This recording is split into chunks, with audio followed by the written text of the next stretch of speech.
Happy Friday, everyone. Friday starts the weekend, and we are here to make your weekend a profitable one through the props betting market. I am Andy Lang from WagerTalk.com. Joining me, as always, my fellow prop master, Matt Josephs from SportsMemo.com. Andrew is having his birthday week.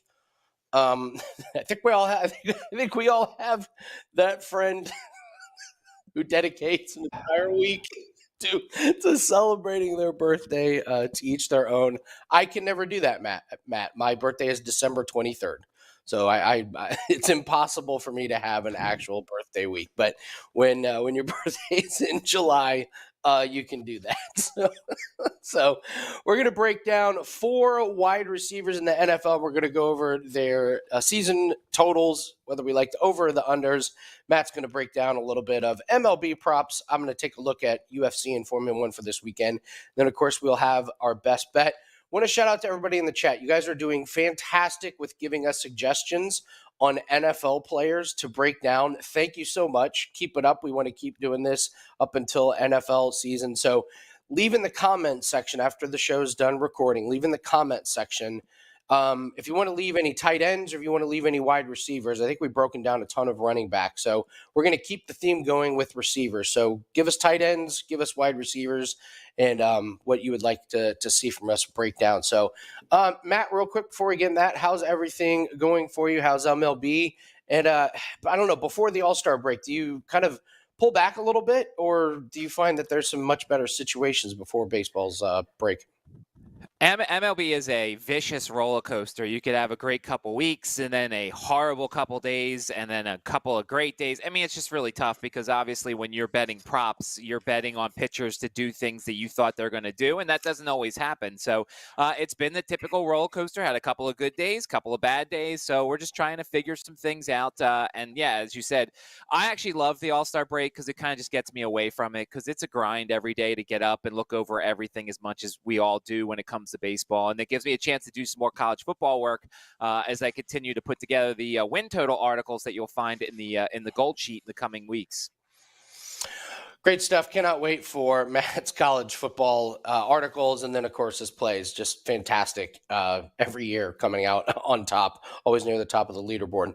All right, let's get into NFL. We got 4 wide receivers that we are going to break down. I love this group of wide receivers.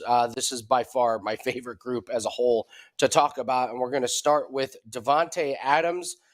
This is a guy I think people are going to be all in or all out on, kind of polarizing where he's going to go in fantasy football drafts. But Matt, let's break down his over-under for season total on yards. 1,300.5 receiving yards for the Raiders. Matt, what do you think?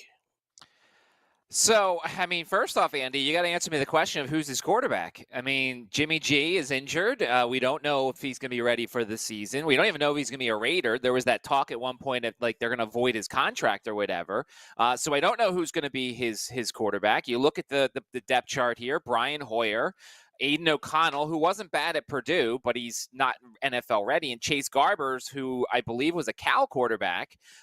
You expect maybe the Raiders sign somebody else for the preseason, but who knows? It's the Raiders. So, I mean, that's the first thing, Andy. I don't know who's the quarterback for Davante Adams. And look, his wide receiver room is pretty solid. Hunter Renfrow, Jacoby Myers. They lose their security blanket at tight end, but they do bring Austin Hooper in. I think Michael Mayer is not going to be a bad tight end as a rookie for the Raiders. So there's a lot of mouths to feed there.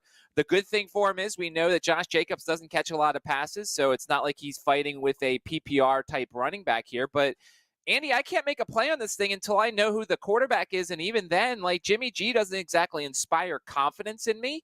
I would lean under here, but this is such an unsettled situation that it's probably a pass for me overall.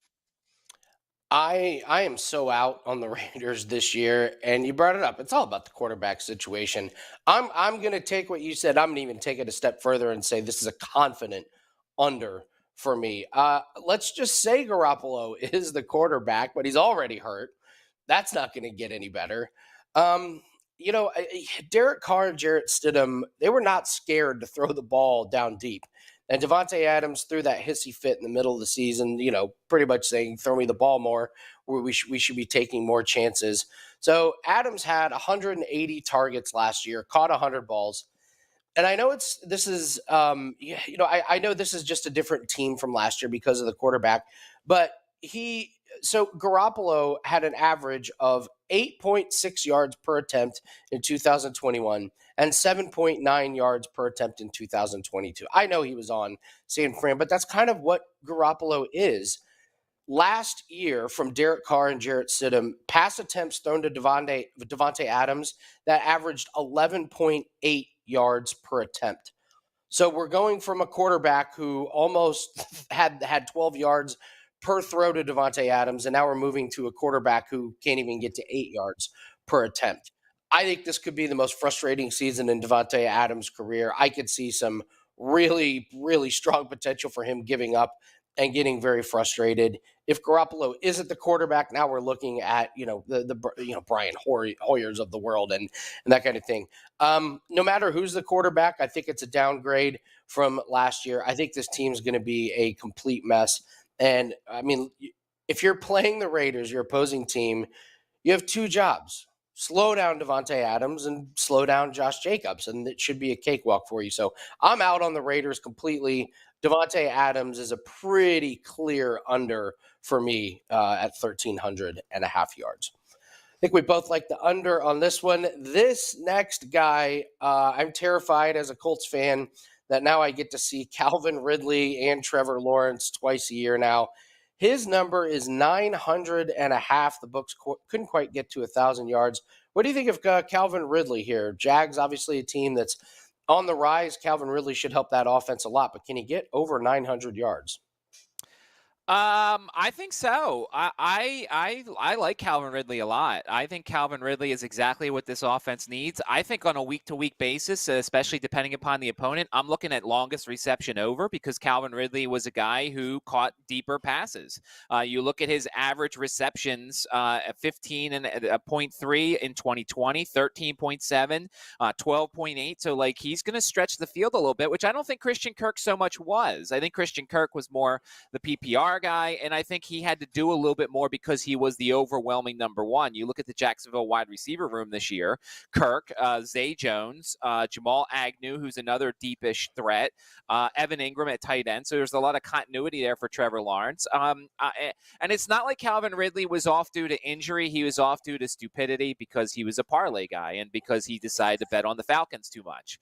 So yeah, that was his problem. It's not like he's not in shape, and we'll see early on in training camp how good of shape he will be in. But I'm a big Calvin Ridley guy. He's a guy I'm going to target in fantasy football drafts. He's a guy I'm going to probably target. He's going to be, I think, Andy, he's going to have a lot of games of like 4 for 95, maybe a touchdown sprinkled in there too. I don't think he's going to be a receptions guy. I think he's going to be more of a yards guy when we look week to week. And because I think he's going to be more of a yards guy from week to week, I think he's going to be the one who goes over his number. Christian Kirk's number is slightly around there. I'm looking at, I think it's 849.5. That's what I see on BetMGM.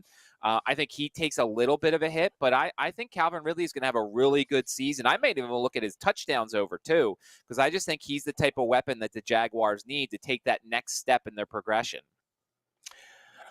I'm with you. I love Calvin Ridley too. Jaguars just stole him. I mean, just stole him. I can't believe that guy was available for what they gave up for him. So I think this number is priced about perfect, 900.5 yards.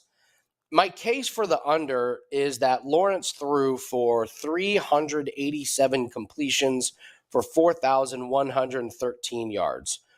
Christian Kirk, Zay Jones, Evan Ingram, and Travis Etienne, they accounted for 274 of those catches and 2,733 of those yards, and they're all back. So the Marvin Jones had decent numbers. He's not there anymore. So can Calvin Ridley, come in and take some of those targets? Yeah, but I think the way that they're building this team is really, really smart. Where they're not dependent on one particular guy on offense from the skill position player. Instead, it's just let's build it around Trevor Lawrence. It's very Kansas City Chiefs-esque. Like we think we can replace all the wide receivers because we have a great quarterback, We're just going to protect him and let him use the weapons that we give him, and we don't need one particular player. So I think a lot of guys on this Jaguars team are going to have a lot of really good numbers and a lot of good production. So it's tough for me to say, yeah, he's going to get over 900 yards just because I think this is just going to be a very well-balanced offense. We just talked about Davante Adams. The biggest thing that he has going for him is he's the only dog there. I mean, they're going to feed him a lot. I don't know if Calvin Ridley gets that kind of treatment. I'm with you. He's going to make that offense deadly. I like I said, I hate as a Colts fan that we get to see this combination for the next few years or forever long they're there. So I think it's priced perfect 900.5 yards. If I had to take a bet, a slight lean to the under because any injury takes him out of the running to get over. It is a new team. Maybe he gets off to a slow start while they're trying to, click. So, but I think it's such a fantastic pickup for the Jaguars from an NFL team perspective. But I'll just go slightly under on his receiving yards. So then if I give you that bet or the 5.5 touchdowns receiving, I'm guessing you're playing the over on the receiving touchdowns as a better bet between the two of them? 100%. 100%. I mean, we get, the Titans. You could throw all over the Titans last year. Now, they had a lot of injuries in their secondary. I still don't think it's going to change the fact you can throw on them. The Colts secondary is not very good. Texans, who knows if the new coaching change is going to, is going to help out in that. I mean, but with this division, he could have 4 or 5 receiving touchdowns just with the games within the division because of the secondaries there. So I'm assuming you love the touchdowns more than the receiving, right? Yeah, I just think, and he's a guy that you look at in the red zone. I just, and look, this all changes, and this is why I probably won't play anything Calvin Ridley related until after camp, or at least until I get to see what he looks like in camp. Because I mean, there is a possibility he could be a little out of shape, he could be a little rusty, and maybe the chemistry is not there early on. But if we get those typical good training camp reports, Calvin Ridley looks really good, then I'll probably end up on his over 5.5 touchdowns. Because I just think he's going to build a solid rapport there. And as I said, I'll be looking more towards his yards during the season because I think he's going to be the deeper guy than his receptions. I just think that he's going to have, a bunch of 20-something, 30-something yard catches, and hopefully some of them will turn into touchdowns. Yeah, I love that. I love that pickup, and I think the touchdowns is a really good way to go. So, yeah, because some of those other guys, Evan Ingram isn't he's a good, not a great target in the end zone. Christian Kirk is fast, but he's certainly not big. So that big body catching passes in the end zone could be a really nice weapon. Let's move to A.J. Brown, near and dear to your heart, Matt. Talk about another wide receiver that I was stunned was available. What a nice pickup. This line has me confused. 1,050.5 yards receiving. I know where I'm going with this one, and this one is probably my most confident play of the 4 wide receivers we're going to talk about. Where are you going with A.J. Brown? So I think it's interesting that the number you just put out there, because I'm looking at BetMGM, and his number is 1125.5. So clearly DraftKings not as optimistic on A.J. Brown as BetMGM is. And then obviously while you're talking, I'll go look it up on FanDuel and see if there's a difference there. I mean, here's the funny thing about A.J. Brown. I feel like Davante Smith is the better of the 2 wide receivers. I just think that he's so smooth. He's so fast. He runs great routes. And, A.J. Brown, there was rumblings towards the end of the season. He wasn't as happy with the fact that he didn't get as many receptions and didn't get as many yards. And I think part of that is he's a veteran. He wants to win. He wants the ball. And I don't think there was anything to it. And as you mentioned, 1,496 yards last year, and the Eagles' schedule got a whole lot tougher. And I expect that, when you see games against Kansas City and you see games against some of the Dallas, you see some games against some of these other teams that are really good, and you see Buffalo on the schedule. I think there's going to be more shootouts for the Eagles this year. I think their run game is going to be really good. But when DeAndre Swift and Rashad Penny are hurt, they're going to have to throw the ball more. So I do like the over. Obviously, I prefer the over at DraftKings because it's a better number than it is at BetMGM. But it is a curious number considering last year, and I'd love to interview the guy who made this number and ask, well, he had a really good season last year. They've got a tougher schedule. They're going to have to throw the ball more. They've got the best offensive line in football. why did you set this number so low? Is it a trap? And why did you do that? But to me, it's an over, Andy, and I'm interested to hear. I'm guessing that's where you're going. Oh yeah, and you know me, I don't take overs a whole lot for player season totals, but this line stunned me. 1,050. This guy had 1,496 yards receiving last year. I mean, this is, I think, only an injury is how he would drop that much. Like I get that he had 50, call it 1,500 yards, and you say, well, maybe there's a little bit of pullback. Maybe he misses a couple games, but I don't see how it drops almost, 350 yards here. He had 12 games of 67 yards or more and 5 100-yard games. And that was his first year. Average catch of 17 yards last year. I love this Eagles offense. This is another one that is not based on one skill position player. It's based around Jalen Hurts running the football and setting up the wide open passes. And Davante Smith got off to a terrible start, but once he started clicking, I think the offense got better. I think the passing game is only going to get better with Jalen Hurts, and he had such good chemistry.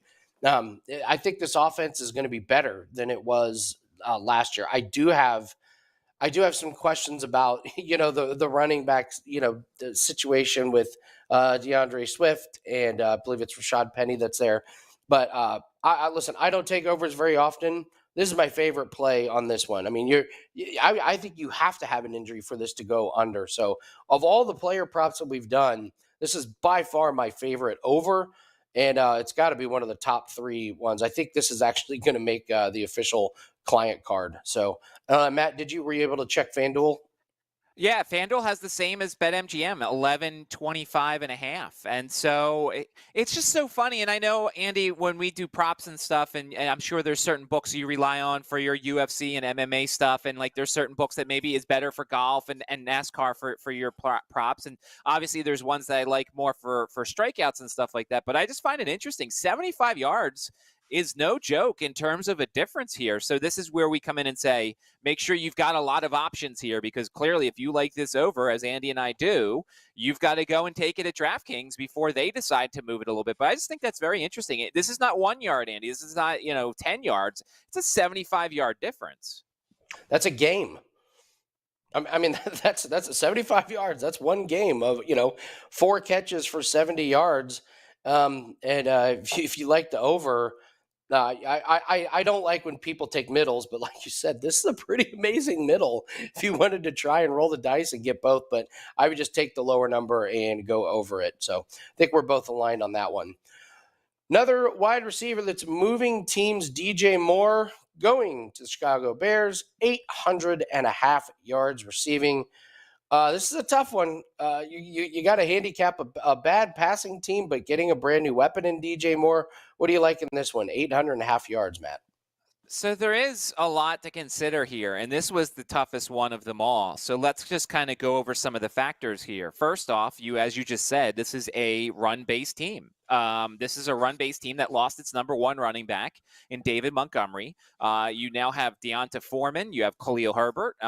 So you have a backfield that's not going to be very good. You've got a quarterback who's going to run a lot, but presumably they're going to tell him he has to run a little bit less to stay healthy.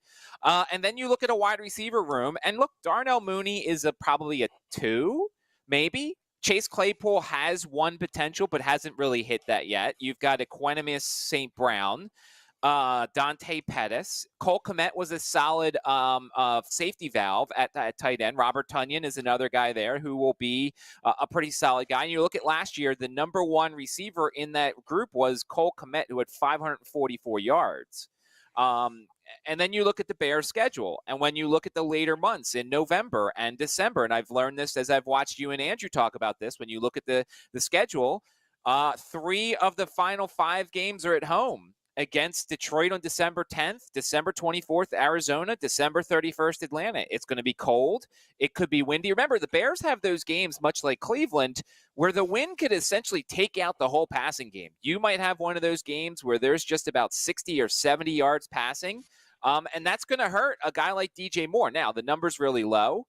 So that kind of helps a little bit. And obviously, look, DJ Moore has had a lot of garbage quarterbacks in his career. I believe in DJ Moore. I think he's a solid wide receiver.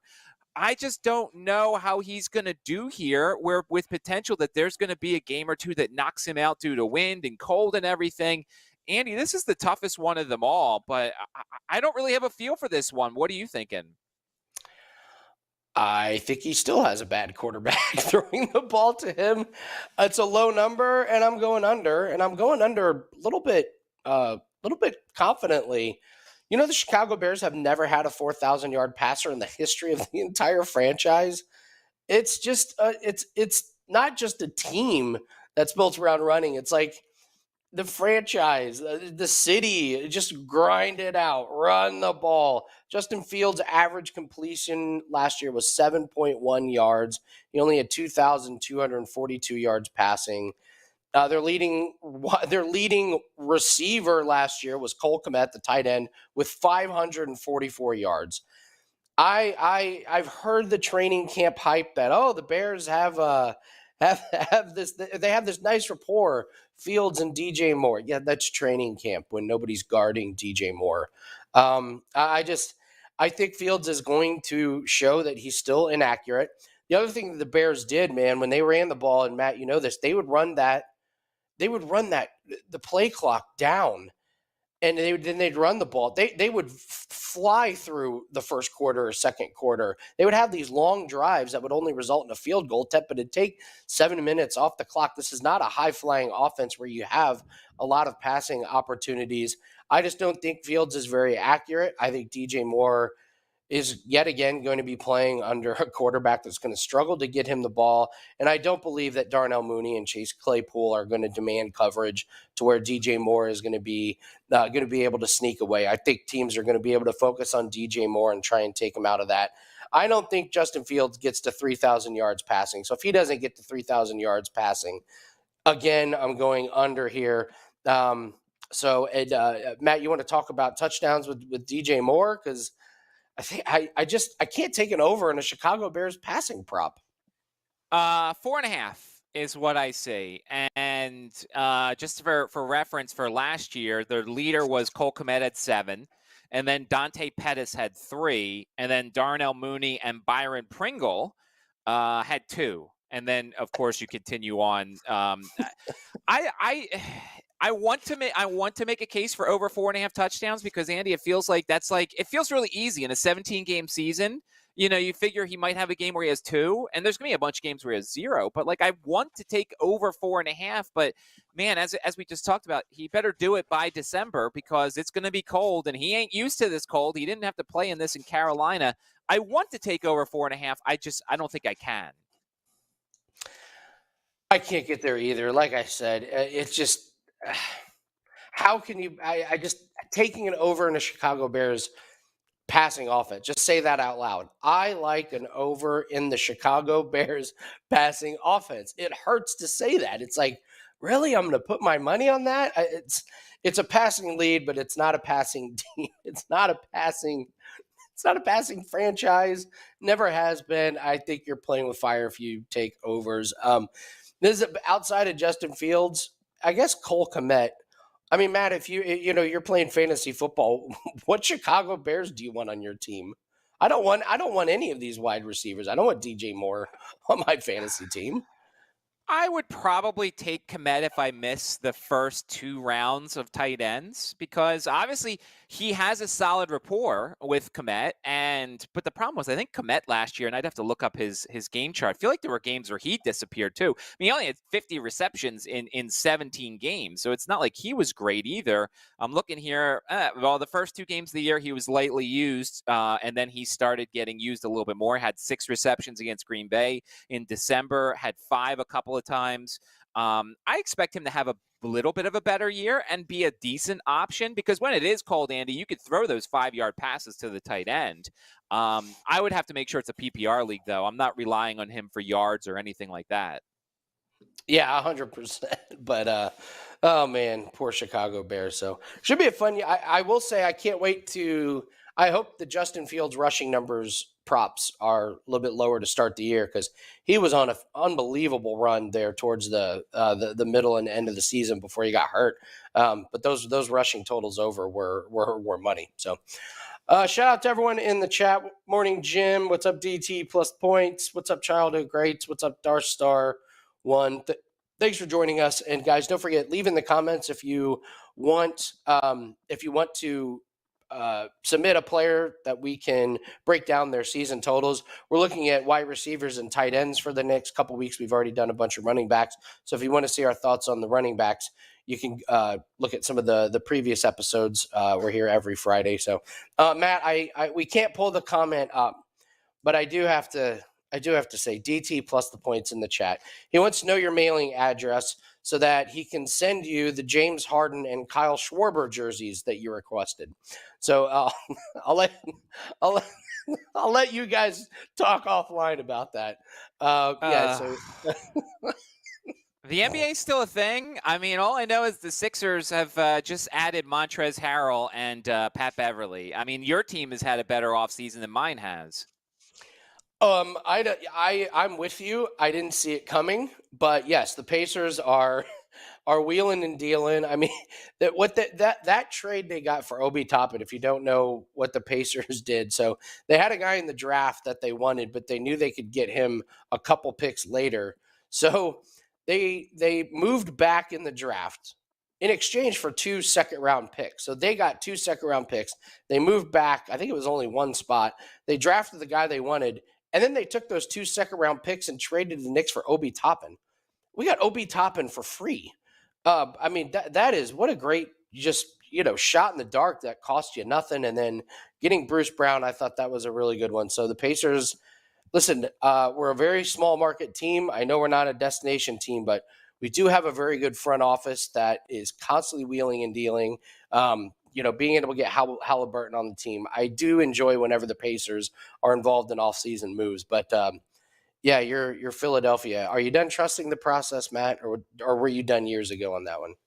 So here's the funny thing. Like, I hated it in the moment, and, like, it should have worked. In theory, it should have worked, but they literally did everything wrong. Like, those choose-your-own-adventure books where, like, you go and you do something and go to page 67, and then you continue on? Like, the Sixers went to the wrong page every time and then just kept going to the wrong page and kept going to like, it should have worked. Fultz and Ben Simmons and Jahlil Okafor and Nerlens Noel and Mikal Bridges was a Sixer for 10 minutes. And it's just, I mean, listen, it was a great idea. It just was very poorly executed. Yes, if it was a choose your own adventure book, it was like, would you like to go in the free candy store or the chainsaw dungeon in the Philadelphia 76ers? Like, chainsaw dungeon for us, please. We'll take Nerlens Noel. So, well, I think they actually instead of reading the book, they decided to burn the book and just decide and then just were like, screw it, we're just going to do our own thing and literally did everything wrong. But hey, listen, James Harden, who apparently no one wants, is coming back for another season, so that's going to be awesome. I do have to say though, getting James Harden in exchange for Ben Simmons, somebody that wasn't playing, is pretty good. I think a lot of GMs would have folded, and you could have ended up with a second round pick in 2030, and somebody else. I don't know. So. No, see, you're wrong there because the rumor was they had Sacramento wanted Ben Simmons for Halliburton, Hield, and one less first-round draft pick than Brooklyn would have wanted. So we could have had Tyrese Halliburton and Tyrese Maxey as our backcourt of the future, but no, our GM has a man crush on James Harden, and so we have James Harden instead. Thank you. I got to tell you, it is a great feeling having Halliburton and Hield on the same team. Very fun to watch. All right, Matt, let's get into some Major League Baseball. We're looking at the hits allowed market and who to target. We watched one of these pitchers last night, and we've watched most of these guys get torched this week. So hits allowed. So I guess we're looking at the pitchers. So what pitchers have you focused on, and what are you noticing in this category?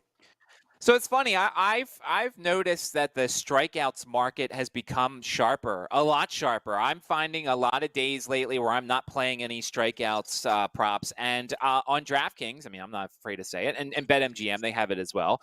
I look at the other stuff, and we've talked about outs before. Earn runs allowed, unders are something else that I've kind of considered, but I've also started playing the hits allowed prop, and look, you find certain guys. The perfect formula for the hits allowed, and I've basically only played over so far, is you find guys that even when they're playing badly, they're still in the game. And so, for case in point, you look at Patrick Corbin, who I feel like they can't set the number high enough. I should have put the mortgage on it. One day it was 5.5, and I think he gave up 6 hits in 2 innings before continuing. But there are guys out there who are really bad, and the teams just go, all right, you're giving us 5 innings no matter what. So I give you Jordan Lyles of Kansas City. Now, we all know Jordan Lyles has this horrendous stretch. He's been terrible this year. He's got an ERA, I think, near 7, and he gives up a lot of hits, and he still pitches, and he's still out there. Another guy, Zach Greinke, especially on the road. Zach Greinke's not very good, and they basically say, all right, you're giving us 5 innings if you throw 150 pitches, and he's a guy who gives up a lot of hits. His stuff doesn't fool anybody anymore. We mentioned Patrick Corbin. Chase Anderson, another guy, and guess what? Half of his starts, it feels like, are in Coors Field. So you've got a guy in Coors Field who gives up, I think he gave up 3 homers in a row to the Angels in that 27-1 game, whatever it is. So if you're looking at the hits allowed thing and you're trying to figure out which over is the type of play, look for the guys who go 5 or 6 innings. Last night I lost on Lance Lynn because the Blue Jays are a miserable failure of an organization, it feels like. But Lance Lynn's another type of guy who gives up a bunch of hits. You almost want that guy that's going to give up 1 hit an inning and go 6 or 7 innings, because then you get to that 6 over. But yeah, it's a market that you can certainly exploit if you find the right guys who are just seemingly time and time again just give up a lot of hits. Look at the whips, look at the opponents, look at the teams that are hitting well and are singles teams. You almost want a bunch of singles instead of a bunch of homers in a row, because that's going to get the guy out fast enough. If you've got a team that's going to have 4 or 5 singles in a row, that's going to be key to your hits allowed over. But it's a market that you can certainly exploit if you find the right pitchers to do so. One of the names that jumped out to me when I saw this, I want to bring up, is Christian Javier for the Houston Astros. He's an odd case. He's been getting shelled recently, and yet they just kind of win his games, which makes no sense. Last game, 4 1/3 innings pitched, 9 hits, 8 earned runs. They win 12-11. Before that, 4 innings, 8 hits, 6 earned runs. They win 10-7. Before that, 2 1/3 inning, 4 hits, 4 earned runs. They win 10-8. So Javier's a guy, it's I don't know, they win whenever they put him out there, except he just keeps giving up hits like it's nothing. So Christian Javier might be another one to take a look at with the hits. I have not dabbled in the hits allowed market. So why do you think the K props are becoming sharp? Do you think the books are taking a lot more action? It seems like of baseball, this is the one category that's really gotten a lot more popular over the last year or two. Well, I think you look at a lot of the handicappers on Twitter, and you look at a lot of the handicappers on, the sites that put out a lot of bets, and their number one thing is K props. I mean, it's something that takes a lot to handicap, and you have to put the patience in and put the time in, and certainly having a database and looking at how a team has done and looking at how all the pitchers have done. But if you put the time in, it's a market that you could have found edges. And I find a lot of times when I'm putting in the results from the night before, there's a lot of them that if it's 6.5, it's 7 or it's 6, or if it's 5.5, it's 5 or it's 6. And it's just one of those things where the books have started to catch up a little bit. Now there are some pitchers still that they're not doing great on. Shane Bieber's another guy they're kind of a little bit off on. He's starting to strike out more guys, and they've set the number a little bit lower. Earlier in the season, they said his number higher, and he wasn't striking out guys. So there's still some pitchers you can find some edges on, but I find it to be a lot sharper market right now. Matt, I'm going to jump into doing some UFC and some Formula One, and I'll just go ahead and take the best bet. So real quick, tell everyone what you have up and where we can find you at, and also tell everyone about what you're working on in college football, because this is the time of year where we really got to start paying attention to football that's coming up. If you wait too late to get your research in, you're going to be behind the 8 ball. So tell everyone about the research you're doing and where we can find you at and what you have up. Yeah, 50-ish days to college football. So excited for that. Week 0, although it's week 1, but we're for some reason calling it week 0 is coming up, and really looking forward to it. Obviously, had a great past 3 years. Up over 150 units in college football. I was actually noticing, like last year, I was up over 50 units on just college football totals alone. I play a lot of totals. I play team totals, play game totals, play first quarter, first half totals, whatever. Any sort of market that I can try and take advantage of. And certainly you could take advantage of it if you join me. It's a discounted price. I'd love to guarantee and say we'll be up another 50 units again this year.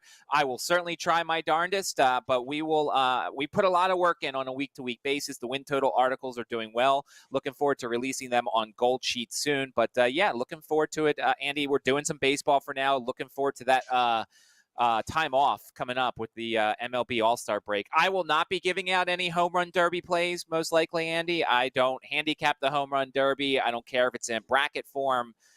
Good luck to everybody performing. Good luck to those who swear they have angles in the home run derby, but really it's just a really random thing where guys hit a lot of dingers. Have an angle in the home run derby. Oh, I like the way that his dad pitches to him slow. I think I have an angle there. So Matt Josephs from sportsmemo.com. I just wanted to touch on briefly here some UFC and Formula One. Formula One, we had the first practice session. The weather was great. Looks like it's going to be another Max Verstappen win. Max Verstappen to win this race is a great parlay piece. I already have it locked in for a client play. But if you do not have it locked in, just use Max Verstappen to win this race. It's a British Grand Prix, big track, favors the engines on the Red Bull. Also, take a look at Lando Norris to finish in the top 10, possibly the top 6. They brought upgrades to his car, but not his teammate's car last week, which was hilarious. Them saying one guy's worthy of updating the car, the other guy is so bad he's not worthy of updating the car. So I thought that was funny. And then in UFC, we'll just get into you know what? Let's just do the best bet because I'm going to touch on some of these props that I like in UFC. So the prop it up best bet is actually going to be a parlay. For whatever reason, we've gotten a lot of questions about parlays this week, and I've said that I don't think parlays are the problem. I think it's what you put in the parlay. So all we're looking to do is find some very juiced plays and get it fairly close to even. Anything under minus 200 is something that I'm looking to fire away on. So I'm going to give you one that's a little bit juiced. It's a 1% play, but we're going to start with Jack Maddalena fight to not go the distance. So Jack Maddalena is fighting Josiah Harrell. This is a very last-second replacement. Josiah Harrell's coming in he's shorter than Jack Maddalena. Maddalena is one of the top boxers in UFC. Maddalena is going to take this poor guy's head off, but Josiah Harrell's doing what he should do. When UFC asks you to replace a fighter, you go ahead and do it. Harrell's going to attempt takedowns and to try and close the distance. It's not going to work. I like Maddalena probably by KO in the first round, but we're just going to take that fight to not go the distance. We're also going to take the Bo Nickel fight to not go the distance. Bo Nickel gets another last-second replacement, Val Woodburn. Woodburn's level of competition has not been that great. He might be able to stuff one takedown, but once Bo Nickel gets it on the ground and gets onto his back, it's over. So Bo Nickel should win by finish, but I'm just going to take this fight to not go the distance, just in case Val Woodburn lands a Hail Mary shot. So we've got 2 UFC fights to not go the distance that I expect those to be over in the first round.